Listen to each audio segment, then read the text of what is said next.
நியூஸின் நேயர்களுக்கு வணக்கம். இன்னைக்கு அரசியல்ல பரபரப்பா என்ன நடந்துட்டு இருக்கு அப்படின்னு பார்த்தோம்னா, காலையிலே வந்து அனிதா ராதாகிருஷ்ணன் அவர்கள வந்து கைது பண்ணியிருக்காங்க.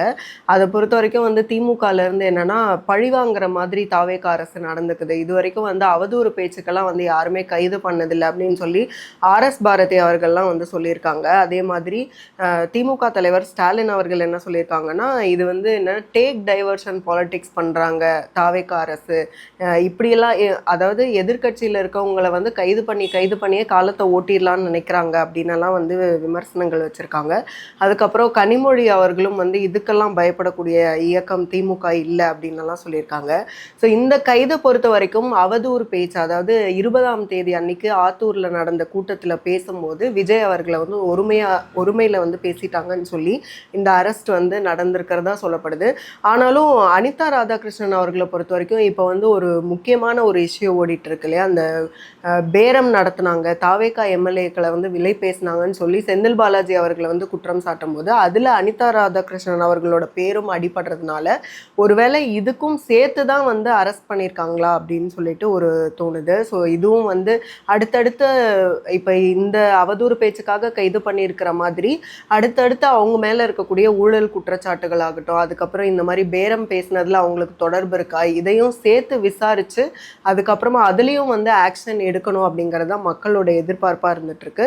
அடுத்ததாக வந்து லஞ்ச ஒழிப்புத்துறை வந்து ஏவா வேலு அவர்களை வந்து ஆஜராக சொல்லி அந்த கேஸில் லஞ்ச ஒழிப்புத்துறை போட்ட கேஸில் வந்து ஆஜராக சொல்லும்போது அவர் வந்து சிங்கப்பூரில் மருத்துவமனையில் சிகிச்சைக்காக அனுமதி அப்படின்னு சொல்லிட்டு ஒரு நியூஸ் வருது. அதாவது இதெல்லாம் கேட்கும் போது கரெக்டாக திமுகவினரை பொறுத்த வரைக்கும் இந்த மாதிரி ஒரு கேஸு ஆஜராக சொல்கிறாங்க அப்படிங்கும்போது தான் இந்த உடல்நல பிரச்சனைகள்லாம் வரதை நம்ம தொடர்ச்சியாக பார்த்துட்டே தான் இருக்கோம். ஸோ அந்த வகையில் வந்து இப்போ ஏவா வேலு அவர்களுக்கு வந்து உடல்நல சிகிச்சைக்காக அவர் வந்து சிங்கப்பூருக்கே போயிட்டாரு அப்படிங்கிற மாதிரி சிங்கப்பூரில் மருத்துவமனையில் அவருக்கு வந்து சிகிச்சை அளிக்கப்படுது. ஸோ அதனால் ஆஜராகலை அப்படின்னு சொல்லி அவர் தரப்புல இருந்து விளக்கம் கொடுக்கப்பட்டிருக்கு. ஸோ ஆனாலும் வந்து தாவேகா அரசை பொறுத்த வரைக்கும் இந்த லஞ்சம் சம்பந்தமான எந்த ஒரு கேஸாக இருந்தாலும் அவங்க வந்து உடல்நலம் வந்து சரியாகி வந்ததுக்கு அப்புறம் அதை வந்து தீவிரமாக முன்னெடுத்து அவங்களுக்கு வந்து லஞ்சம் வந்து வாங்கினவங்க எல்லாருக்குமே வந்து தண்டனை வாங்கி தரணும் அப்படிங்கிறதான் எல்லாரோட எதிர்பார்ப்பாகவும் இருந்துகிட்ருக்கு. ஸோ ஏவா வேலு அவர்கள் மட்டும் கிடையாது, அடுத்தடுத்து திமுகவினர் வந்து யாரெல்லாம் ஊழல் பண்ணியிருக்காங்களோ அவங்க மேலெல்லாம் அவங்களுடைய வழக்குகள் எல்லாமே தூசி தட்டி எடுக்கப்படுது.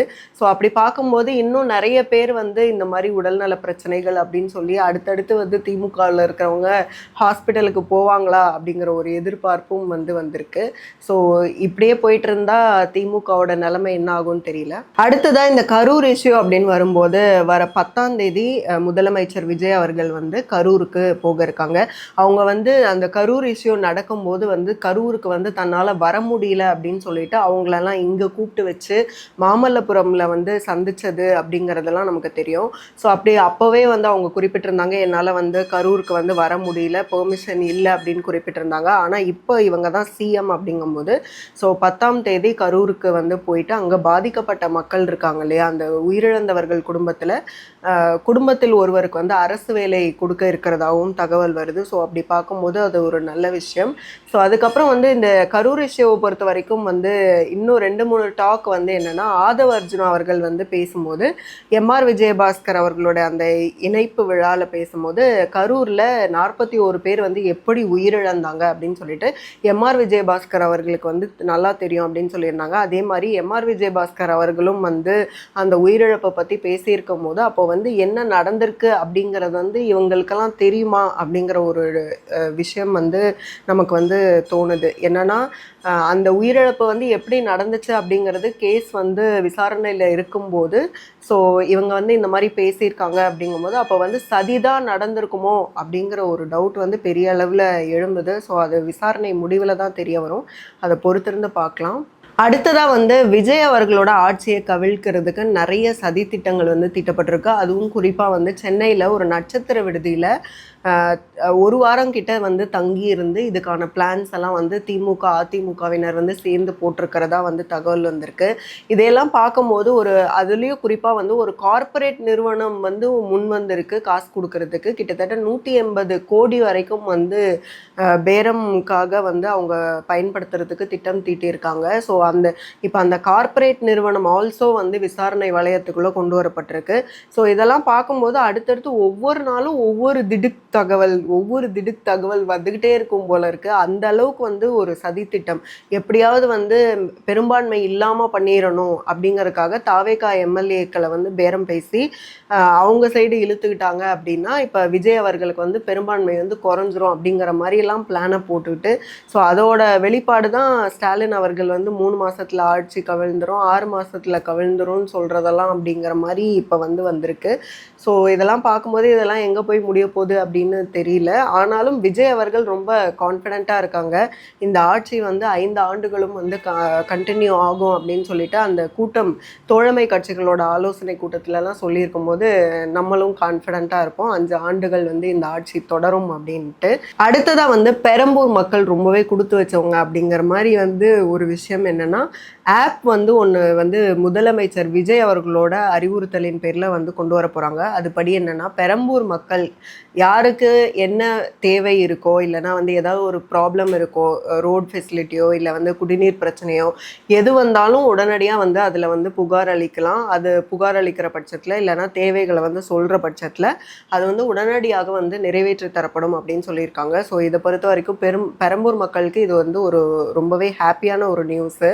ஆனால் பெரம்பூர் மக்களுக்கு மட்டும்தான் ஆப்பா அப்படின்னு பார்க்கும்போது விஜய் அவர்கள் வந்து எல்லாருக்குமே எல்லா தொகுதிக்குமே 234 தொகுதிக்குமே இந்த மாதிரி ஆப் கொண்டு வந்து அந்த சட்டமன்ற உறுப்பினர் மூலமாக வந்து இந்த ஆப்பை வந்து ஆப்போட அந்த செயல்முறைகள்லாம் வந்து தெரிவிக்கப்பட்ட அந்த பிரச்சனைகளெல்லாம் அவங்களுக்கு போய் சேர்ந்து அதை வந்து நடவடிக்கை எடுத்தாங்கன்னா எல்லா தொகுதி மக்களுமே வந்து ரொம்ப ஹாப்பியாக இருப்போம் அப்படிங்கிறதையும் சொல்லிக்கிறோம். ஸோ அதுக்கப்புறம் பார்த்தீங்கன்னா இப்போ வாஷிங் மெஷின் அப்படிங்கிறது வந்து திமுக எம்பி கனிமொழி அவர்கள் வந்து ஒரு குற்றச்சாட்டை வச்சுருக்காங்க. அதாவது தாவேகாவுக்கு வந்தால் வந்து அதாவது இப்போ எம்ஆர் விஜயபாஸ்கர் அவர்களும் அதுக்கப்புறம் சி விஜயபாஸ்கர் அவர்களும் வந்து சேர்ந்ததுக்கப்புறம் வந்து அதாவது இந்த குட்கா கேஸில் வந்து அவர் வந்து சம்மந்தப்பட்டிருக்காருன்னு சொல்லி நம்ம பார்க்குறோம் இல்லையா. அதனால வந்து அந்த மாதிரி உள்ள வரவங்களெல்லாம் வெளுக்கக்கூடிய வாஷிங் மிஷினாக வந்து தாவேகா மாறிடுச்சு அப்படின்னு சொல்லிட்டு கனிமொழி அவர்கள் வந்து விமர்சிச்சிருக்காங்க. ஆனால் இந்த விமர்சனத்தை பொறுத்த வரைக்கும் அப்போ வந்து இது வந்து நமக்கே தெரியுது. இப்போ இவங்கெல்லாம் வந்து அந்த கேஸில் சம்மந்தப்பட்டிருந்தாங்களே உள்ளே வந்தாங்கன்னா எப்படி வந்து தூய சக்தியாக இருக்கும் அப்படின்னு நமக்கே தெரியுது. அப்போ விஜய் அவர்களுக்கும் வந்து இது கண்டிப்பாக தெரிஞ்சிருக்கும். ஆனாலும் அவங்க 2 பேரும் உள்ளே சேர்க்கப்பட்டிருக்காங்க அப்படின்னா அதுக்கு ஏதோ ஒரு காரணம் இருக்கும். ஸோ இதை பொறுத்த வரைக்கும் இந்த ஜட்ஜ்மெண்ட்டை வந்து கொடுக்க வேண்டியது மக்கள் தான். ஏன்னா வந்து மக்கள் தான் வந்து விஜய் அவர்களை தேர்ந்தெடுத்திருக்காங்க. அப்போ வந்து விஜய் அவர்கள் வந்து தூய சக்தின்னு சொல்லிட்டு எப்படி அவங்களெல்லாம் வந்து சேர்த்துக்கிறாங்கங்கிற கேள்வி வந்து எல்லாருக்குமே தான் எழும்புது. ஆனால் இதையும் தாண்டி வந்து அவங்க வந்து சேர்க்கப்பட்டிருக்காங்கன்னா ஏதோ ஒரு ரீசன் இருக்கும். ஸோ அது வந்து மக்கள் தான் வந்து இந்த ஜட்ஜ்மெண்ட்டை வந்து சொல்லணும். இது வந்து நியாயம் இல்லையா அப்படிங்கிறது. இப்போ வந்து இந்த வாஷிங் மிஷின் அப்படின்னு எல்லாம் விமர்சிக்கிறதுக்கு வந்து திமுகவினருக்கு வந்து என்ன தகுதி இருக்குது அப்படின்னு நம்ம கேட்கணும். ஏன்னா வந்து அதாவது வைத்திலிங்கம் அவர்கள் மேலே வந்து ஊழல் குற்றச்சாட்டுகளை முன்வைத்து கேஸ் எல்லாம் வந்து போட்டதே திமுக தான். ஆனால் அவர் வந்து திமுகவில் சேர்ந்ததுக்கப்புறம் அந்த கேஸையே வந்து க்ளோஸ் பண்ண போனாங்க. அதுக்கப்புறம் ஆட்சி மாற்றம் நடந்தோடனே வந்து திருப்பியும் வந்து அரசு வந்து அந்த கேஸை வந்து இல்லை நாங்கள் வந்து திருப்பியும் இந்த கேஸை எடுக்கிறோன்னு சொல்லி அந்த கேஸை இப்போ எடுத்து அது விசாரணையெல்லாம் போயிட்டுருக்கு. ஸோ அப்படி இருக்கும்போது அப்போ வந்து ஈவன் வந்து செந்தில் பாலாஜி அவர்கள் மேலே அவங்க வந்து வைக்காத விமர்சனமா அப்படின்னு பார்க்கும்போது அதாவது இந்த ஊழல் அதுக்கப்புறம் இந்த பஞ்சாயத்து பண்ணுறது இதுக்கெல்லாம் பேர் போனவர் அப்படின்னு சொல்லி செந்தில் பாலாஜி அவர்களை விமர்சிச்சுட்டு அதுக்கப்புறம் அவங்க வந்து உள்ளே வந்ததுக்கப்புறம் வந்து அது வந்து ஒரு அதாவது அவர் மாதிரி வந்து கரூரில் வந்து அவருடைய அந்த அரசியல் சார்ந்து அவர் வந்து அந்த நிர்வாகம் அதெல்லாம் பண்ணுறது வைஸ் வந்து அவருக்கு வந்து நிறைய நாலேஜ் இருக்குது அப்படிங்கிற மாதிரி வந்து அவரை வந்து போர்ட்ரே பண்ணாங்க. ஸோ இதெல்லாம் பார்க்கும்போது அப்போ வந்து வாஷிங் மிஷின் அப்படின்னு வந்து சொல்கிறதுக்கு திமுகவுக்கு என்ன ஒரு அருகதை இருக்குது அப்படிங்கிறது தான் நமக்கு கேட்க தோணுது.